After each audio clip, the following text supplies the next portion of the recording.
আজ আপনাদের সাথে শেয়ার করব খুব সহজে কি করে জেলিটিন ছাড়া জেলি তৈরি করা যায়। এই জেলিটি খেতে এতটাই মজাদার যে আপনারা খালি মুখেই কিন্তু খেতে পারবেন। এই জেলি রেসিপিটি আমরা বিভিন্ন ডেজার্ট আইটেমে ব্যবহার করে থাকি, যেমন কাস্টার্ড, ফালুদা। তবে চলুন রেসিপিতে চলে যাই। এই জন্য একটি প্যানে আমি দিয়ে নিচ্ছি 3 কাপ জল। জলটা আপনারা কম বেশি করে নিতে পারেন, তবে জল কম বেশি করলে অন্যান্য উপকরণগুলোও কিন্তু একটু কম বেশি করে নিতে হবে। আমি যে মাপ দিয়ে জেলিটি তৈরি করে দেখাবো একদম পারফেক্ট জেলি তৈরি হবে। এই জলের মধ্যে আমি এখন দিয়ে নিচ্ছি চামচ আগার আগার পাউডার।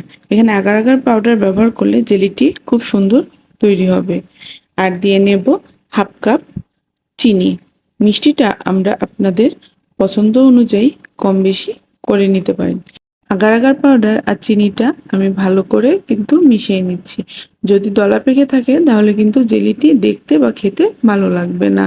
ভালো করে মিশিয়ে নেওয়ার পরে আমি প্যানটি চুলার উপরে বসিয়ে দিয়েছি এবং মিডিয়াম টু লো আছে এটি একটু ঘন হয়ে আসা পর্যন্ত রান্না করে নেব। এখানে কিন্তু আমি হাফ চামচ লেবুর রস দিয়ে নিয়েছি, যা জেলিটিকে খেতে কিন্তু আরো বেশি মজাদার করে তুলবে। আমার জেলিটি দেখতেই পাচ্ছেন অনেকটাই কিন্তু ঘন হয়ে এসেছে। এখন চুলার আঁচটা আমি বন্ধ করে দিয়ে কিছুক্ষণ নেড়েচেড়ে হালকা একটু ঠান্ডা করে নেব। এখানে আগার আগার পাউডার ব্যবহার করার পরে জেলিটি খেতে মজাদার লাগবে, কিন্তু জেলিটিন দিয়ে যদি তৈরি করতাম তাহলে কিন্তু জল ছেড়ে দেওয়ার ভয় থাকতো। মিশ্রণটি নামিয়ে আমি এখন 3টি আলাদা আলাদা বাটিতে ট্রান্সফার করে নিলাম। এখন একটিতে আমি হাফ চামচের মতো গ্রিন কালার দিয়ে একটি বাটিতে ভালো করে গুলিয়ে নিচ্ছি। আমি এখানে আজকে 3 ধরনের জেলি তৈরি করে দেখাবো।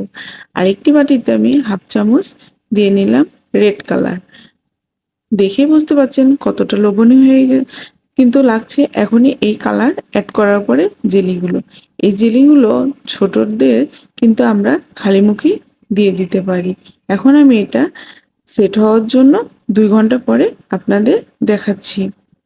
আজ আমার এই রেসিপিটি যদি আপনাদের ভালো লেগে থাকে আর ফেসবুক পেজ থেকে দেখে থাকেন, অবশ্যই আমার পেজটি লাইক করবেন, ফলো দিবেন এবং বেশি বেশি করে শেয়ার করবেন। পুরো ভিডিওটি দেখে একটি সুন্দর কমেন্ট করবেন।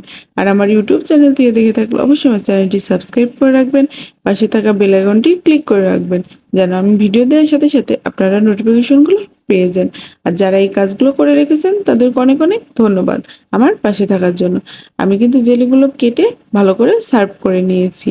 এখানে ফালুদা বা কাস্টার্ডে ব্যবহার করার জন্য জেলিগুলোকে কিন্তু কিউব করে কাটা হয়। আর যদি চান আপনারা খালি মুখে খেতে তাহলে বিভিন্ন কুকি কাটার দিয়ে সুন্দর ডিজাইন করে কেটে নিতে পারেন। আজকে এই পর্যন্তই, নতুন একটি ভিডিও নিয়ে হাজির হয়ে যাব। ততক্ষণ পর্যন্ত সবাই সুস্থ থাকবেন, ভালো থাকবেন। ধন্যবাদ সবাইকে।